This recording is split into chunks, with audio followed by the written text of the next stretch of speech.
So I was already making a video similar to this one, since I already owned a ton of these Survivor-like games already. But whenever I saw this Humble Bundle, I thought to myself, damn, I already own a few of these and I probably don't need to buy it, but I bought it anyways. I might have a little bit of a problem, but it's fine. Anyways, I'll put a link in the description if you want to buy this bundle. It's $8 for 8 really good Survivor likes. And I'll also be giving out a couple of game keys throughout this video very stealthily. First come, first serve, Wild West style type of thing. So keep an eye out if you want to try and get one of those. And without further ado, here's my thoughts on these 8 Survivor likes from someone who's definitely not addicted. Let's go. Okay, right off the bat, I'll say that my first impressions of Rogue Genesia, I don't know. My first impressions was not that great. The game started off really slow, the pacing fell off with you gaining a ton of levels right off the bat and getting constantly shifted in and out of combat after each encounter, going back to the overworld map. And at first the gameplay seemed to be very shallow. But that was completely wrong. The thing is, the game has a ton, and I mean a ton of progression. There's nearly 200 achievements that unlock more items for you to use, talents, passive talents, roguelite progression in the soul shop, challenges, difficulties, game modes, new characters to unlock. I mean, genuinely, each and every run I completed, I had so many unlocks from the last that it felt like I was playing like an expansion pack release or something. If I had to pick one thing negative to say about the game though, it would be the visuals. While they aren't inherently bad or anything, they just feel very lackluster, especially when you compare it to the competition. Overall though, I'll definitely be returning to play loads more of this one. And even if I didn't get it in this bundle for about $1, I would have gladly bought it at its MSRP. It's only $5 on Steam, so if you're watching this video long into the future, just consider it. It's very fun and it's still in early access, so it may be even better. Probably. Maybe. Who knows? On to the next one. Boneraiser Minions has a lot going on. If I had to uniquely describe it, I'd say it's like an indie arcade machine game. It's made by a solo indie dev and the art style is very unique. I personally love this art style, but it almost makes me blind? Like, I can clearly tell where the enemies are, but it's very hard to track my character sometimes. Boneraiser Minion shares a lot of similarities with the other Survivor likes, but the sole gimmick of this one is some form of necromancy, whether it be zombies, skeletons, beasts, demons, etc. As someone who loves to play minion builds in ARPGs, I definitely love the idea of having your minions go around doing all the attacks while you run around trying to dodge the monsters and bosses. Like Rogue Genesia, this game also has a ton of unlocks and achievements for you to hunt, including cosmetics like these nifty little hats, so I'll definitely be playing this some more in the future. And as an added bonus, Boneraiser Minions is also one of the very few types of these games to actually fully release out of early access, and it's still receiving content updates. I'd about say the entire bundle is worth it for this game alone. Nomad Survival is one of the first games I'm going to rate a bit more negatively. The first thing I noticed when I started playing was that something about the game felt a little off, and after playing it for a while longer, I can say that I think it's a lack of polish. Let me give you a few examples. The game has a feature that's in many other Survivor likes, where the EXP crystals will stack into larger ones. But in Nomad Survival, only the smaller, similar colored ones stack, and they jump around, which on top of looking really jarring in gameplay, also means that in some cases when you have either like slow movement speed or you just have really high damage, you end up running around chasing down the XP and it just feels really bad. Another example I have is the hitboxes for some of the attacks. The worst offender for this I noticed was with the main spell I used. As I increased the AoE higher and higher, it just got offset more and more, to the point where I was actually hitting the mobs like a few inches out of the circle, and it just felt really weird. The last example I have is some of the skills have really poor attack targeting. The fireball spell, for example, picks a target, then flies to the said target and then explodes. Sounds fine, right? Well, what do you think happens if you happen to kill the target before it reaches it? Maybe it flies to the spot of its corpse and then explodes? Flies off to a different target, keeps flying out straight until it hits something or on the timer until it explodes? No, none of those. It just explodes the instant the mob dies. So in my case, since I was insta-killing the mobs pretty much, it would just spawn and explode immediately on my character, providing me with no damage whatsoever. And this isn't even the worst example, because spells like Magic Missile just straight up despawn without doing anything. I mean, to be fair, these kinds of things aren't really the biggest deal, and I'm not trying to say the game is inherently bad or anything, but it's definitely on the average side, and if I were to rank it up against some of the others I've played, or even the other ones in this bundle alone, for example, I would say play most of those first, and maybe come to this one later. Or not at all. I don't know. I mean, it's not terrible.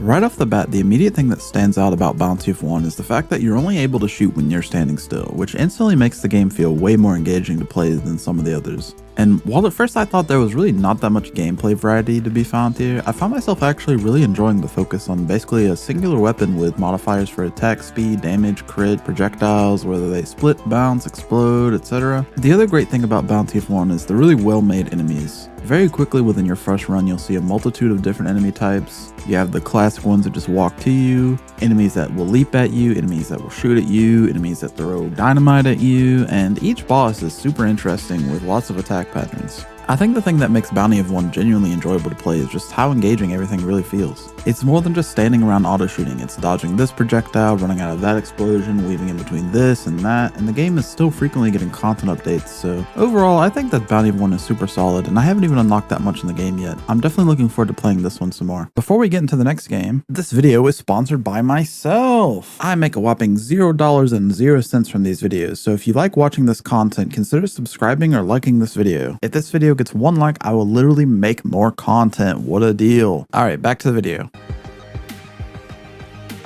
Just King was a game that I originally played the alpha demo of when it released, and at the time I thought it felt pretty okay, but I wasn't really into buying another roguelike auto battler at that time. But since then the game has received a couple dozen content patches, and I think the game is honestly way more enjoyable to play than back then. The core concept of Just King is very unique. Like honestly, in the context of this bundle, it really isn't even a survivor-like. You assemble a party of up to 4 heroes to protect your king, which can attack, and you have to carefully balance between running away from mobs to keep your king out of danger, and rotating yourself around in a circle to keep your melee attackers or tanks in the front line, and the healers or supports in the back. The game has everything you'd expect from the genre, like tons of heroes, challenges, items to unlock, achievements, zones, yada yada. Overall, Just King is a pretty addicting roguelike, but I just have to say again, in the context of this bundle, I don't think this counts as a survivor-like, to be honest. Maybe a roguelike with survivor-like elements, but it's a very cheap and a very fun roguelike in its own right though, that's for sure. I'd say if you're buying this bundle intending to play purely survivor-likes, then this one has to be like the one you played last, but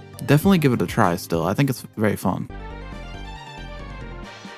The funny thing about Scarlet Tower is that it's actually a game I received for free about a month ago, and I was on the fence about whether or not I was actually going to make a video on it or not. But here I am talking about it anyways, so it's funny how that turned out. Anyways, I really enjoyed the hours that I spent playing this game, but my problem was that I didn't feel like I really needed to come back to play it just yet. I mean, it ticks all the boxes of a good survivor-like. It has all the features you'd expect, a decent amount of gameplay variety. I mean, it has pretty much everything you'd assume a game like this should have. And there really isn't anything bad about the game, other than the usual suspects like visual clutter, and the fact that these trees have collision. Not only do they hide the mobs, but they block you every 2 seconds. Why the fuck? But I just feel like the game is missing its own unique thing to make it stand out among the rest, you know? I mean, the good thing is that it's still in early access and being updated about twice per month, so there's a good chance it'll go from about a mid-experience right now to a unique, worthwhile one in the future. It definitely wouldn't be my go-to first pick of these types of games, but it's still pretty enjoyable. And even outside of this bundle, it's still some incredible value in my opinion.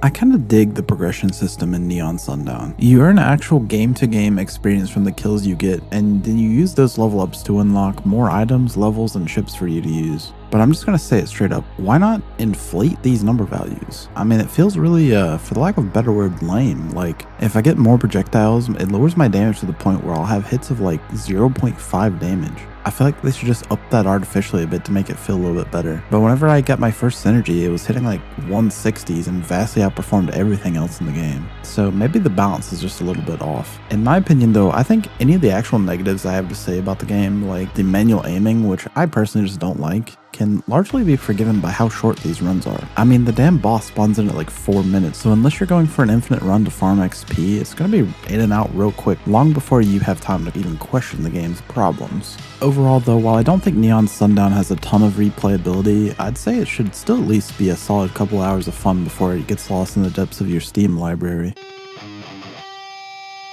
This game has a playable chicken character, so therefore it's inherently just really good. No, but seriously, Repetidium is a very unique game, but like with Just King earlier, I wouldn't really call this a survivor-like.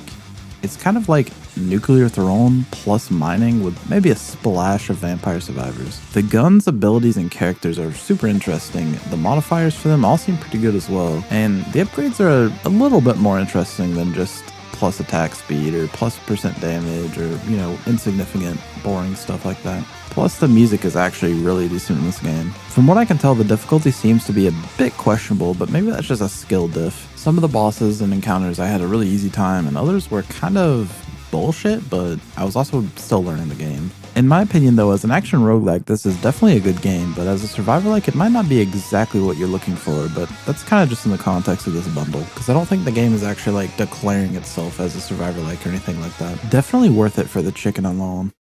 Thanks for watching this video. If you want to see me revisiting these games, let me know, but I figured for fun at the end here, I'll throw together a quick tier list of most of the survival-like games I've played, or at least the ones I could think of at the time of making this video. This list is very subjective, but if you find yourself liking these types of games, then pretty much most of these are worth buying considering how cheap they are. Anyways, I have a couple more videos planned, but the new Path of Exile League is about to come out, so hopefully I don't get too addicted and let my channel die again.